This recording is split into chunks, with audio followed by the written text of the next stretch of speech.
Hello everyone, Derek J. Speaks is back to you once again, this time to cover the AEW Revolution pay-per-view, the 2023 edition, live from San Francisco, California, with a main event that will go down as one of the greatest 60-minute Iron Man matches we have seen in any professional wrestling company, because in that main event, Bryan Danielson and the AEW World Heavyweight Champion Maxwell Jacob Friedman, MJF, went out there and put on a damn clinic for 60 full minutes, and I thoroughly enjoyed that main event match. I don't even know how to really go into this match. There was so much that happened all throughout it. Heading into this pay-per-view, this match was what the show was built around. It was the earliest match that got any promotion for the show. It was the biggest story heading into the match, and largely, of all the things promoted for this pay-per-view, this was easily the best story. It was the best promos. It was giving us the best segments on TV, all of that. And so when you actually see the show and you actually see the match, it's not hard to believe that they went out there and they held up their end of the bargain and they delivered on what they promised, on what was advertised, a 60-minute match. In fact, they over-delivered, because this match ended up going past 60 minutes and went about 67 or so minutes, because we had a time limit draw that resulted in sudden death and the two going at it for a few extra minutes. But this match was great. It had everything you needed to have in an Iron Man match. One of the flaws of Iron Man matches is that many times early on, the fans kind of check out. The wrestlers, they're doing stuff, they're doing moves back and forth, but they're conserving their energy. They're not trying to throw a bunch of stuff at you because they have 60 full minutes to kill. And that often results in like the last 10 or so minutes, especially those last 5 or so minutes, really being the highlight of the match, and the other chunk of it really isn't all that entertaining. Whereas these two guys, from the moment the bell rang, even in those first 10-15 minutes of the match where nothing was happening, the crowd was still firmly into it. These two guys, MJF and Bryan Danielson, were doing the most basic of wrestling moves and wrestling sequences, having a bunch of roll-up counters and all this different kind of stuff that in any other match is just very basic, mundane, run-of-the-mill, but the crowd was really into it. And yes, they were doing it to conserve energy, to save and build up to the bigger spots that we got later on in the match, but even still, just how wild the crowd was for this match, as the crowd was for majority of this show, it just made it all that more entertaining. So then when you got to the parts where shit started to really kick in and it really started to amp up, it meant more.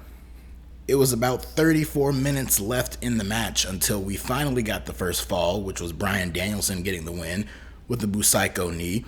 And then not long after that, MJF hit a low blow on Danielson, which gave Danielson another fall. But then MJF followed that up with 2 back-to-back pinfalls, and just like that, we're tied up and there's about 30 minutes left in the match from that moment on. Both men also played their roles perfectly in this match. MJF was the cowardly heel, the dick and douchebag at different points. In fact, one point very early on in the match, he went out into the crowd and was antagonizing some people and even splashed water in the face of a little child. It can't get any more old school classic heel than that. So MJF was on another level in this match, as was Bryan Danielson. He played the valiant babyface in this match at the times when he needed to. He also played the experienced veteran when he needed to, knowing that he can go this time limit and beyond, and he is just hanging in there with MJF. And MJF, he's the heel who has to keep up with him and try to maintain his composure and try to maintain his level of sanity holding on into this match. So the storytelling here with the different dynamics between these two guys was incredible. We had several crazy spots in this match, including a huge diving elbow drop from MJF from the very top of the ring out onto Danielson, who was laid out on the timekeeper's table over near the timekeeper's area. So, of course, naturally, this match pays homage to Shawn Michaels, who was one half of the very first Iron Man match, the first known Iron Man match in wrestling history. So that was crazy. We also had some crazy stuff with the Tombstone pile driver from MJF. At one point, it was not long after this, where he hit a tombstone on Danielson through the remaining pieces of that table. And then a little bit later on in the ring, while on the middle rope in the corner, MJF hits a super tombstone off that middle rope. And knowing who he's in the ring with, that being Bryan Danielson, that definitely made for a fantastic visual. It looked scary as hell, but it was very cool to see. Speaking of very cool to see, MJF bled a gusher in this match. At one point, Danielson managed to open him up and bust him open, and it looked brutal. Unfortunately, it was not the only time we saw blood on this show. In fact, this was the third or fourth time we saw blood on this show. So it didn't mean as much as it could have had we not already seen it several times earlier in the show, and had we not already seen it on AEW television several times in the last several months. It would have meant more, but isolated in this little bubble, in the story of this match, it was very cool. I can go on and on about this match. I'm not going to go through every single moment, every play-by-play, blow-by-blow moment of this match, because at some point, I'm still taking notes and stuff, but I'm not really paying that much attention to it. I'm just paying attention to the match that I'm seeing. I'm sitting back and enjoying what I'm seeing as a fan, and I'm loving it. There was a point where MJF and Danielson, they were kind of leaning on each other to get to stand and rise to their feet. Danielson's smiling. And then at that point, Justin Roberts announced that there's 5 minutes left in the match, and the crowd was going crazy because they realized they did it. They were in the home stretch, and at that point, they had successfully managed to wrestle 55 minutes, kept the fans engaged the entire time, have been telling an incredible story, and now we're about to really ramp things up as we go to the closing parts of the match. So MJF was selling a knee injury for majority of this match, and Danielson took advantage of that and locked him in a half Boston Crab. And as the minutes, then seconds were counting down, it was really getting down to the wire, and it looked like MJF was going to tap out. And then once the clock hit 0, that's when MJF tapped out. But by that point, it didn't count, and the referee declared the match a draw and awarded MJF with the championship. Now, for a very brief split second, I did think they were going to end it there, but of course, I knew deep down that that was not going to happen, and I could see where this was going. They took a very convoluted way to get there, but they had Tony Schiavone, who was on commentary. He was acting like he was hearing stuff in his headset and hearing instructions, and then he got up from the booth, he went down to ringside and was talking to Justin Roberts and referee Bryce Remsburg, I should say. Meanwhile, in the ring, doctors and other officials are checking on MJF. They're giving him oxygen, which was important for the finish. But Tony Schiavone is informing them that Tony Khan informed him that the match will continue and we will go into sudden death until one of these men score one final fall. And that's exactly what happened. So the two men started to go back and forth. MJF got the championship belt and he threatened to use it. And Bryce Remsburg was encouraging him to do it. Like, go ahead, do it. Charge at him. At this point, they were both tied 3-3. And he's telling him, like, if you do it, that's a DQ. And Danielson walks out the champion. So MJF relented. He gave the belt over to Remsburg, which meant the referee had his back turned. And MJF pulled out the diamond ring. He went to hit Bryan with it, but then Bryan avoided that, countered into a head scissors, spiked him head first into the mat, and then proceeded to hit him with the Busaiku knee once again, went for the cover, and it was a very, very close near fall. This was a beautifully timed near fall. One of the damn near perfect things about this match. So Bryan goes to lock in the half crab again. The referee notices the ring on MJF's finger and he takes it off. It looks like MJF has nowhere to go, but he does manage to get to the ropes. But he's very strategic about it because he gets to the ropes and then he taps out. And then he crawls under the bottom rope and goes to the outside. Meanwhile, Bryan thinks he's winning, so the referee has to explain to him the whole situation that happened. And meanwhile, on the outside, MJF sees the oxygen tank. And so he has it, and he's just sitting there lying in wait.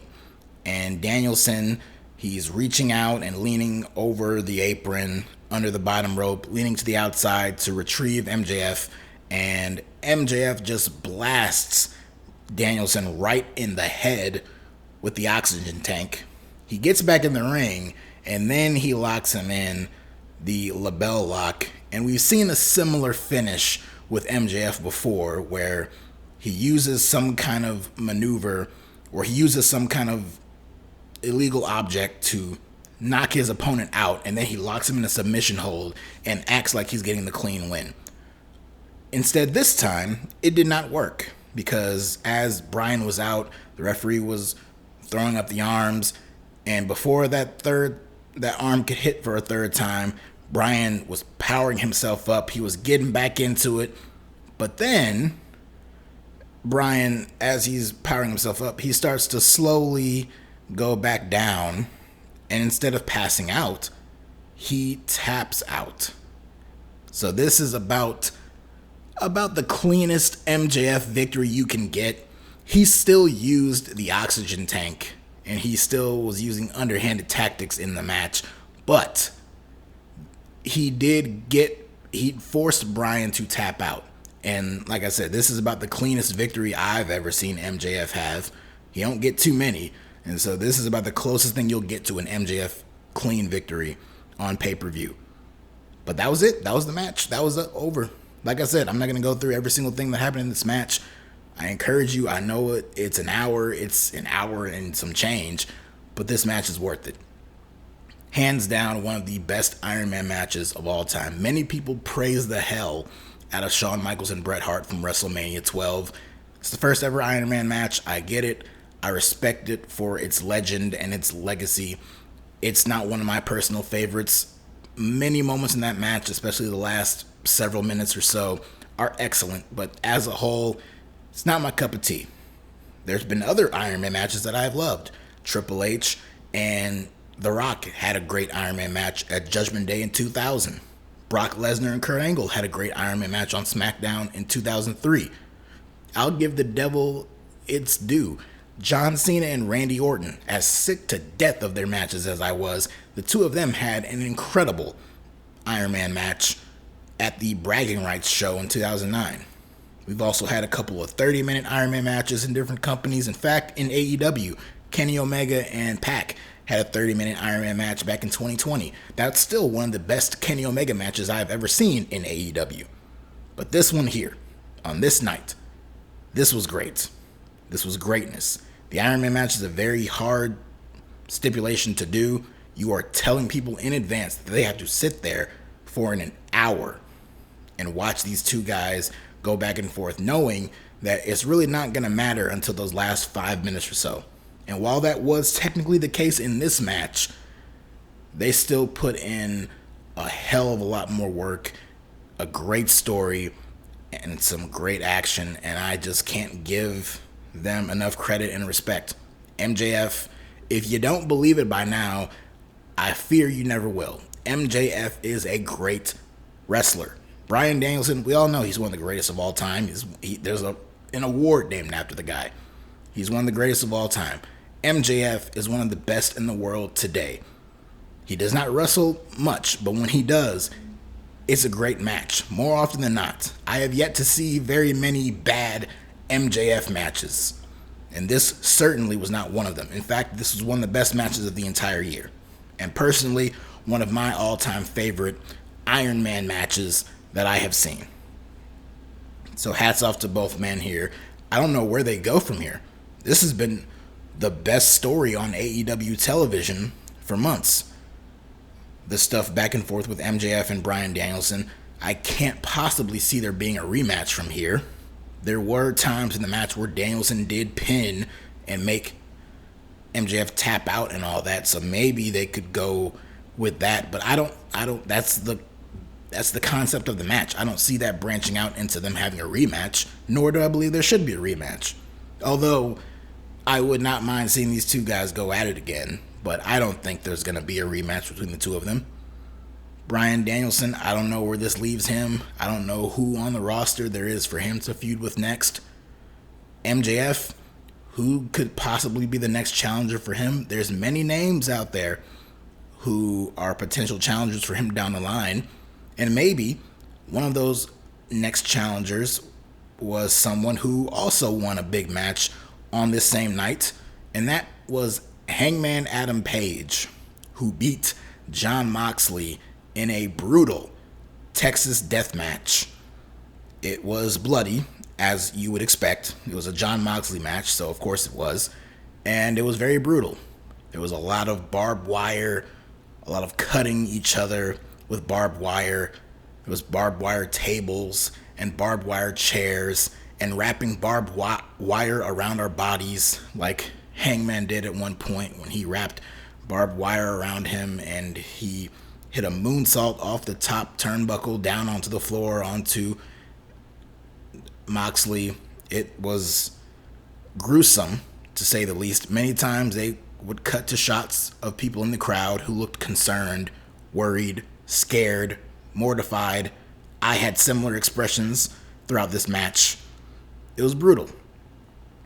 And it doesn't help that we see matches like this all the time in AEW, not even just on paper. It would be one thing if they were saved for the big pay-per-views like this. There's 4 or 5 big pay-per-views a year. 5 now, if you include Forbidden Door. So if you save the big bloody brawls for the pay-per-views, that's one thing. But we get matches like this, very similar to this, for free on TBS and or TNT every single week on Dynamite and Rampage. And if it's not every week, it's every other week. We see it far too regularly for it to mean anything. So I was saying with the Iron Man match, I wish the visual of MJF bleeding, and it did come off that way. There were certain parts in that match where you saw MJF with the crimson mask and the mat stained with his blood, and there's different visuals in that match that were cool, but it did not mean nearly as much as it could have and should have, due to the fact that we see guys bleed every single week in AEW. And it goes the same with Jon Moxley. I love Jon Moxley. He's great. He is an incredibly valuable asset to the AEW brand. But my God, this man bleeds in all of his matches. So him bleeding here, it was just a matter of, okay, somebody rack up a timer and clock how long it's going to take for him to bleed. I got it, or I didn't set an actual timer, but I counted it around 5 or 6 minutes into the match. And then about a minute later, Hangman was bleeding. Hangman did not bleed nearly as badly as Mox did. He had a gusher in this match, but both men bled. But despite that, I still thought this was a very good match. They even had chains and bricks in this match. I thought it was good. I thought it was a very good match. Moxley, he was in the closing moments of the match, he was trying to keep Hangman down, but Hangman would not stay down, and Hangman kept coming back up, and it got to a point where Hangman was able to get a brick, and he just clocked Moxley in the head with the brick. Then he went to the apron, hit the buckshot lariat, and then he clotheslined him over the rope, over the top rope to the outside, but he did not go completely outside, because before all of this, at some point, Moxley wrapped a chain around himself like he's Bruiser Brody, and so the chain was wrapped around him, and so when Hangman tossed him over the rope, Moxley is basically hung up and being choked out with the chain, and he taps out. So we had 2 basically clean tap outs for the established AEW guys on this show. In this case, it was Hangman living up to his name and literally hanging up Moxley and forcing him to tap out. And that was a very powerful visual. Honestly, that is a very powerful visual, which is why I do believe there is some credence to the idea of Hangman being the next one in line for the AEW World Championship. Jon Moxley and Bryan Danielson are two of the biggest stars in this company, and both of them tapped out as close to clean as possible on this same night. And the winners were MJF and Hangman Adam Page, two of the top pillars or originals in AEW. So you can hold on to that, and I could see a match down the line. I don't know if they want to save it for Double or Nothing, which we got confirmation on this show. Double or Nothing is coming in May, I believe May 28th, at the T-Mobile Arena in Las Vegas. I don't know if they want to save it for all the way on that show, but I could see Hangman in this victory on this show catapulting him into contention for the championship and being the next in line for that title. So, as for the Hangman Moxley match, it was good. I am sick of all the violence, but it was still a very good match. If you ignore that, isolated by itself, it was a good match. We also had another brawl type match, and that was the final burial match with Christian Cage and Jungle Boy. Their story has been going on for months. It got stalled there due to Christian's injury, and the heat kind of transferred on to Luchasaurus, and that led to that incredible steel cage match at the Full Gear pay-per-view last year, which Jungle Boy won. And we haven't seen Luchasaurus since. Christian Cage disappeared from TV. Jungle Boy wasn't really doing a whole lot. He was appearing on TV at different points. He was picking up a win here and there. He teamed up with Hook for a while, but he wasn't really doing anything. And then finally Christian Cage returned, and they were able to pick back up onto this story, and it led to this match here.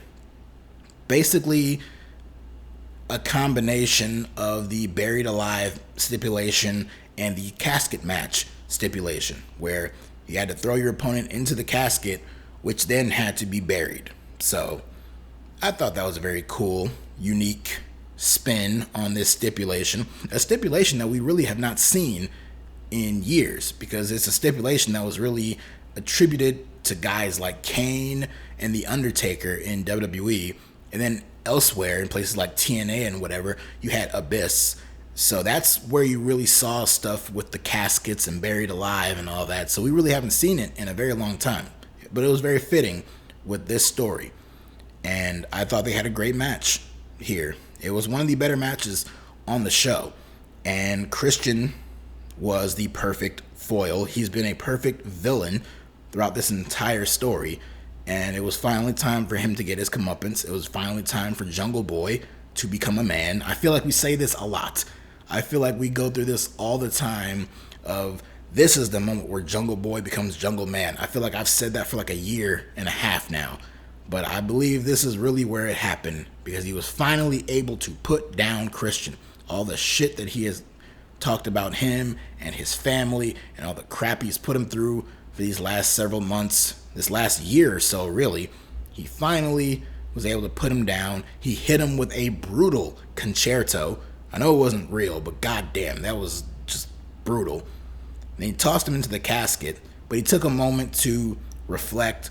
He kissed Christian on the forehead, and then he just slammed that casket shut.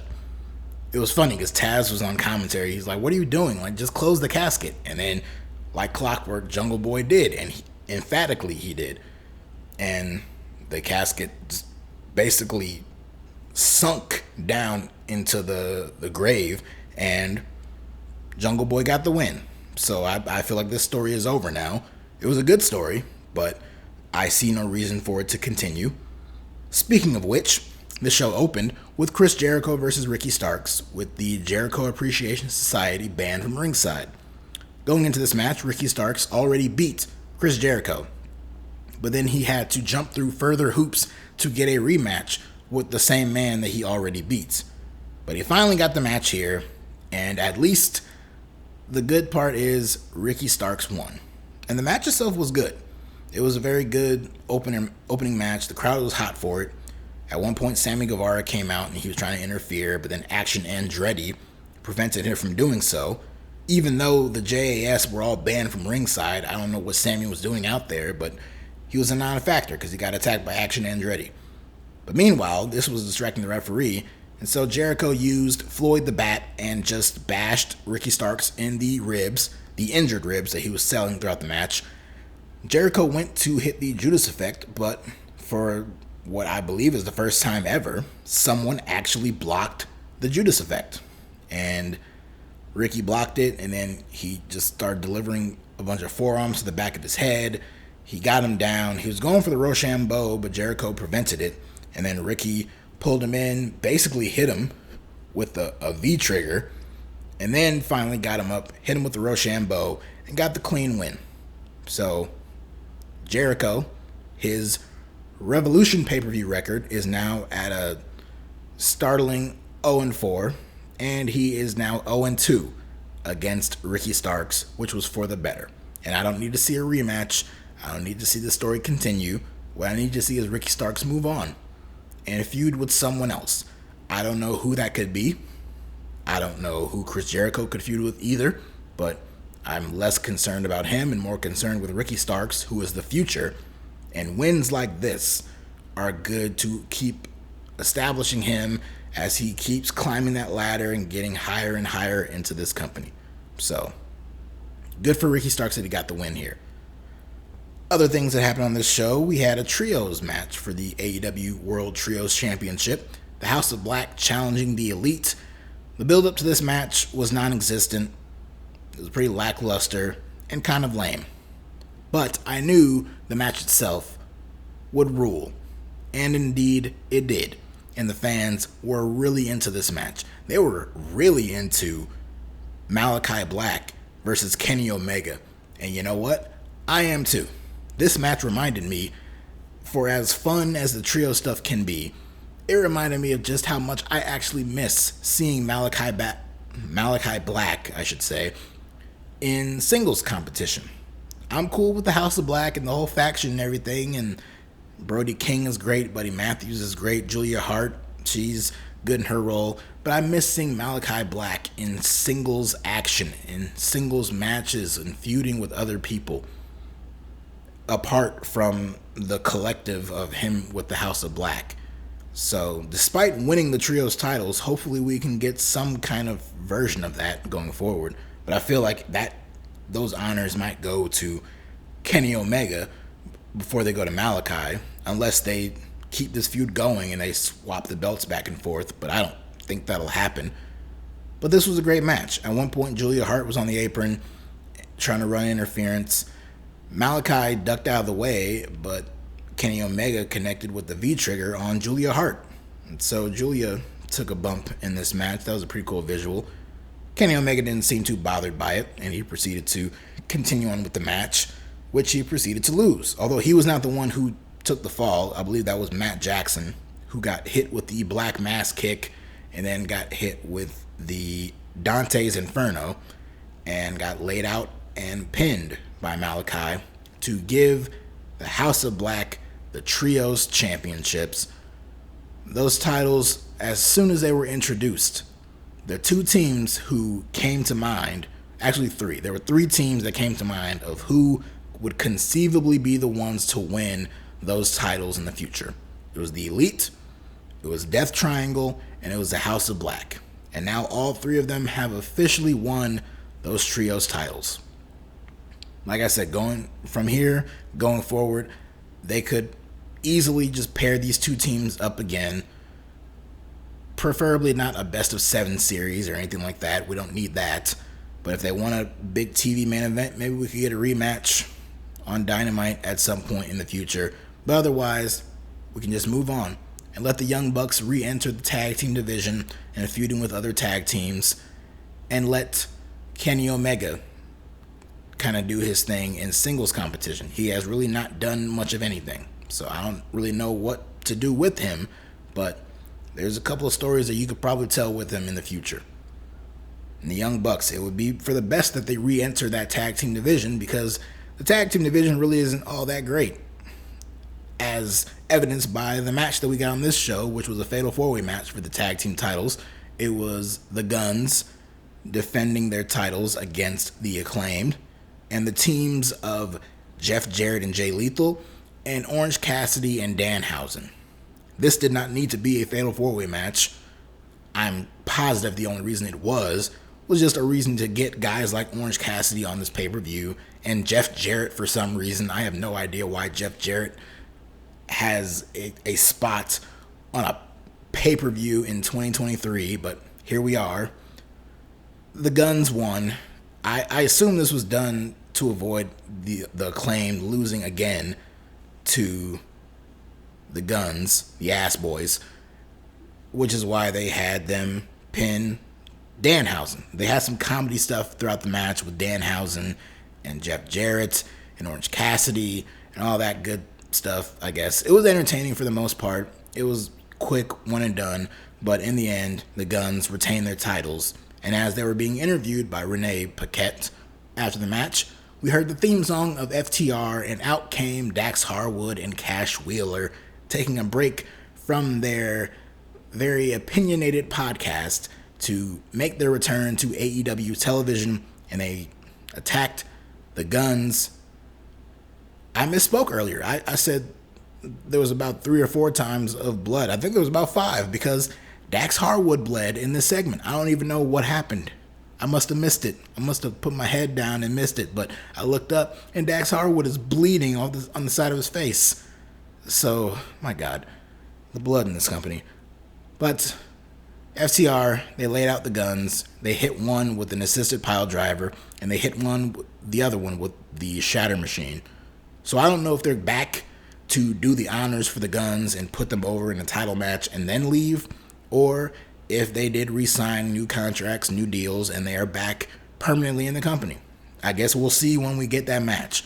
Whenever we get that tag team title match, we'll see from there whether FTR is back or not. If they win, then clearly they're back long term. They've signed new deals. If they lose, then they're doing the honors on their way out, and we'll see the revival back in WWE soon enough. But till then, it was good to see FTR back on this show, and that was one of the best things about that entire match. We had Samoa Joe defending the TNT Championship against Wardlow. Probably the weakest match of the night, but it made Wardlow look strong. He too basically got a clean submission win on this show. Samoa Joe did not tap out, but he did pass out. Wardlow, after Joe was teasing doing his own Powerbomb Symphony, he got Wardlow up, but Wardlow slipped out of it, landed on his feet, and he locked in a coquina clutch of his own on Samoa Joe. And Joe was out. The referee did the hand up 3 times, and Joe's hand fell all 3 times, and he called for the bell. And the fans were not fully into it. I don't think they really were convinced that this was going to be the finish, but once they realized, oh shit, this is the finish, they came alive and they popped for Wardlow, regaining the TNT Championship. I'm happy for Wardlow. He got his revenge over Samoa Joe. That story is complete. Wardlow won. I still like Wardlow. I shouldn't, with the way Tony Khan botched his booking last year. And that comes around to my bigger point, which is Wardlow, TNT champion for a second time. He already has a challenger. He's going to be facing Powerhouse Hobbs, who won the Face of the Revolution ladder match on the previous week's episode of Dynamite. And the two of them are going to clash for that championship on Dynamite this upcoming week. So I don't know what the outcome's going to be of that match, but so long as Wardlow is your TNT champion, you need to book him prominently. The best way to know how to do that is look at what you did with Samoa Joe.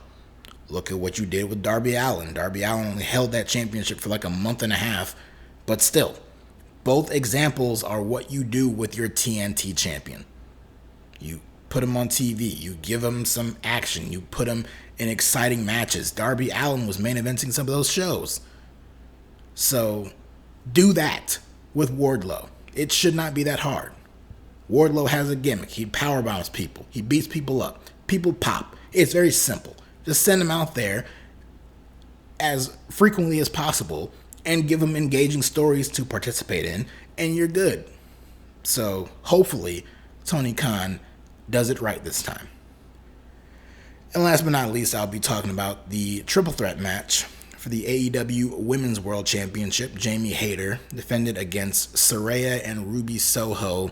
The stuff with the women in AEW has not really appealed to me very much, but this match was good. Jamie Hayter was great in this match, and Ruby Soho was great. In fact, there were many points where the fans were split down the middle, chanting for Jamie Hayter and Ruby Soho. Saraya was there. She was in the match. She did moves, and she was there. But I just really haven't cared much for this whole story with the AEW Originals versus the Outsiders, whatever they're doing. And it's going to be ramping up from here. After Jamie Hayter got the win, after the match, she got attacked by Toni Storm. That led to Britt Baker coming in. She was helping Jamie, and they were brawling. And then Ruby Soho, who has been caught in the middle of all this, she finally stepped up, and she fought off Saraya and Toni Storm, and she stood side by side with Britt Baker and Jamie Hayter. And as Jamie went to raise Ruby's hand, Ruby caught her flush in the face with the no future kick, and then laid out, I believe, Britt with the destination unknown. And she has now aligned herself with the Outsiders crew of Saraya and Toni Storm, and they're their own little version of a cheapened version of a bootleg version of the NWO. Even with the spray paint, they had the little green spray paint going on. I have not really cared for this story up to this point. Hopefully now that Ruby has turned heel and has joined with the other heels, hopefully the story can get a little more interesting from here. Otherwise, I can't say I care much. And there was also a pre-show match. There was a 0-hour pre-show match. It was a 6-man tag. Mark Briscoe, it's good seeing Mark Briscoe. He teamed up with the Lucha Bros, and they beat Mark Sterling's crew. I think Tony Nese was in there. Might have been Daivari and Josh Woods. I think that was the team. The Babyfaces won, though. So, catch them on ROH, on Honor Club, I guess. I don't know. We all know what this show is built around. We all know what this show is defined by, and it's that main event. One of the greatest Iron Man matches of all time, and a true joy and pleasure to watch. And if you watched it, I know you agree. If you didn't watch it, you should. Because that was a great match. And I had a lot of fun talking about it and talking to all of you guys about it. So, thank you for listening. As always, catch me here next time. I'll be back in these next coming weeks. You know, we're on the road to WrestleMania in WWE, so there'll be a lot of WrestleMania coverage coming up, both pre and post WrestleMania. So stay tuned for that. But as always, like what you see and like what you hear, hit that subscribe button, hit that like button, and follow me on Twitter at Derek J Speaks, where I cover this content pretty regularly throughout the week. So thank you all for listening. I appreciate all of you, and I hope you all have a good rest of your day, night, whenever you're listening to this. Take care.